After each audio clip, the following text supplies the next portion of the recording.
2 years ago, we bought our London home for £550,000, and since then, we've spent around £27,000 renovating it. And this week, the bank came to value the property. The valuation came back at £650,000. I genuinely had to read it twice because we'd completely braced ourselves for the bank coming back much lower than the estate agent. Instead, the house has increased by £100,000 in just under 2 years, which honestly feels quite significant considering the London market has been relatively flat and we haven't done any major structural work to the property. Most of the improvement have been cosmetic. But I'll be honest, whilst I was happy with the valuation, that wasn't the most valuable part of the visit for me. Before the valuer left, I asked him, from a bank valuation perspective, what would you do next to add the most value to this house? And his answers completely changed our plans. We were convinced he'll tell us to extend the kitchen, but he told us not to extend at all. Instead, his recommendation was to move our current kitchen into the dining room and turn the existing kitchen into a pantry, utility room, and home office. That way we'll be keeping the same footprint but better layout and at a fraction of the cost. He also advised us against a loft conversion. He said taking the house from a 4-bedroom to a 5-bed would push it into a price bracket that many buyers in our area simply can't afford, unless we're planning to stay in the house for at least another 7 years. The only major project he thought would genuinely pay for itself was an outhouse, because buyers increasingly value separate work from home spaces. That 10-minute conversation has probably saved us tens and thousands of pounds. I'd also be really keen to hear what your thoughts are on his opinions in the comment section. Do you agree with the advice, or would you have suggested differently?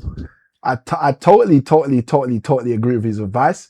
And more so, I agree with his advice because one of the most profound lessons I ever learned was if you do what you've always done, you will get what you've always got. And 9 times out of 10, what happens is when people find themselves winning by accident, okay, so this is what I'd call a win by accident. You put £27,000 into a particular house, you find out that it's worth £100,000 more, and you didn't do that purposefully, right? So I call that an accident, not a negative, just an accident. So if that's an accident, in order for you to do the same thing on purpose, you're going to have to do things that you don't naturally, instinctively think to do. Now, let's get into the actual nuts and bolts. What this valuer was saying is serve the market, do not serve yourself. What most people do in property investment in life is serve themselves and do not serve the market. In the words of Jesus the Christ, if you want to be the greatest of all, you're better off starting by becoming the servant of all. And when we take that lesson from Jesus, we can see how that lesson has developed into more modern messages. Jim Rohn used to say that service to many leads to greatness. Zig Ziglar used to say, if you help enough people get what they want for the rest of your life, you'll have everything you want. Now, when I think about that, it makes me realize that most people just don't approach their wealth creation the way that is best to approach wealth creation. And the best way to approach wealth creation is to serve other people. The reason why you want to serve other people is because it's other people who are going to pay you. It's a new buyer of your home who's going to pay you. It's a bank, if you refinance the home, who's going to pay you. You're not going to pay yourself. So if you're not going to pay yourself, the question is, what does that bank desire or require to see in order for them to value your property higher? That's the question to ask yourself. What does that family who's going to move into the area in the next year or 2 or 3 going to want to see in order for them to increase their value of your property? This is the question. And the answer is exactly what that valuer said. In that area, there aren't people looking for 5 beds in that area. And the thing is, what happens a lot of the time is we have very generic ideas of what works. And what we do is we try to place or template these generic ideas on our specific scenarios and situations rather than getting the help. And one of the most powerful things that was actually shared in this video for me was when our sister shared that this 10-minute conversation saved me tens and potentially tens of thousands of pounds in terms of money. Because most people don't realize that that's how wealth is created. Wealth is not created by the actual decision you're going to make to create an outhouse or not create an outhouse or convert the current kitchen into a pantry office and put your kitchen somewhere like that's not where the wealth is created. The oldest property adage that's ever been shared is we make our money when we buy. When do you buy? You buy when you sit at that dining table with your spouse and you say, look, let's go buy another house. Let's put the resources together. Like those interim conversations are where the wealth is made. It's in the coaching call. It's in the strategy call. It's in the implementation. It's in those early stages where the money's made. All you're doing in the activity is carrying out what you've already decided in your internal vicinity. And this is why most people are struggling to actually propel their wealth, get into a better position for themselves, because they're not taking the time to develop their internal fortitude. They're not taking the time to read the book. They're not taking the time to have the strategy call. They're not taking the time to get into the rooms where they can actually hear the sentences, the lines that are actually going to be life-changing for them.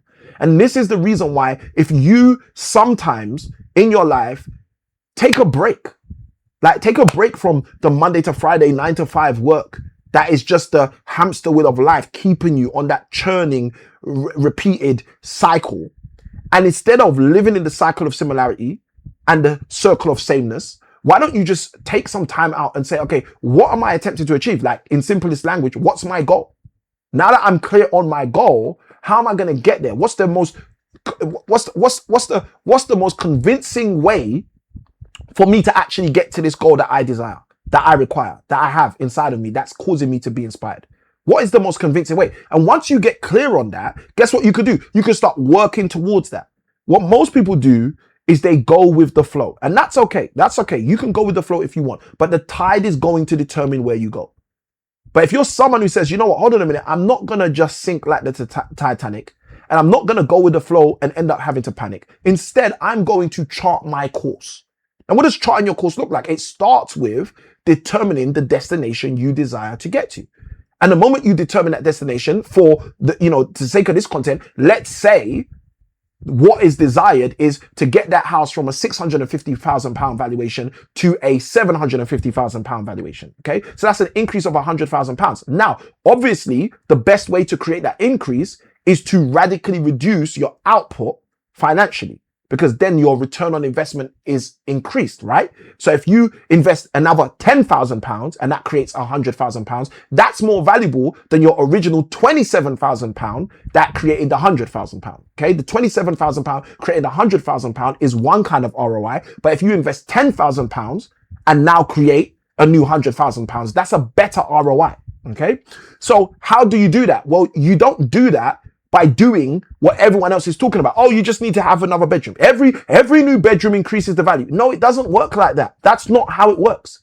The way it works is you are providing something. This is supply and demand. You're providing something for a marketplace. Now, you may live in the house and get the benefits of the living in the house, but if you're thinking in the long-term view of when you're going to sell the house or when you're going to refinance the house or all these other things, then that long-term view thinking will cause you to think about someone else besides yourself.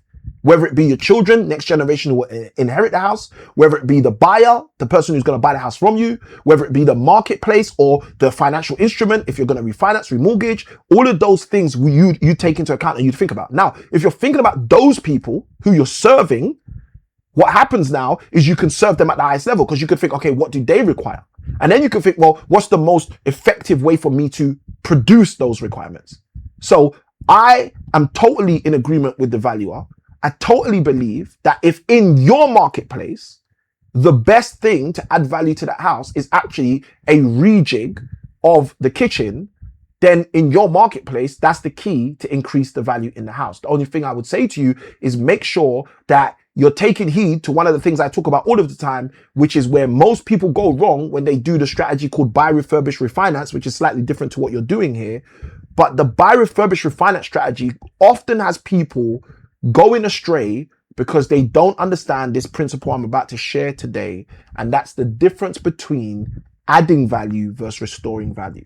Okay, adding value versus restoring value. Now, if you're rejigging rooms, you don't have to change the structure of the property. So by virtue of that, that's already a reduction in how much you're going to have to put into the property. But then secondarily, if you're rejigging rooms, don't just restore the value. Be sure to make sure you're adding value. And this is what the valuer was revealing to you in a non-principle form, but in a more practical form. So if this has helped anyone literally be able to take more value and apply this to their own property investment journey or life, as it were, let me know in the comments below what you thought about what was shared in this video. Side by side with that, you know what to do. If something here spoke to you, feel free to hit that like, feel free to subscribe so you can become a part of the tribe. And I look forward to seeing you in another video as I remind you, like I remind myself, as we both remember, that small keys open big doors. Good day, God bless, and I'll see you on the next one. Let's go. Small keys open big doors.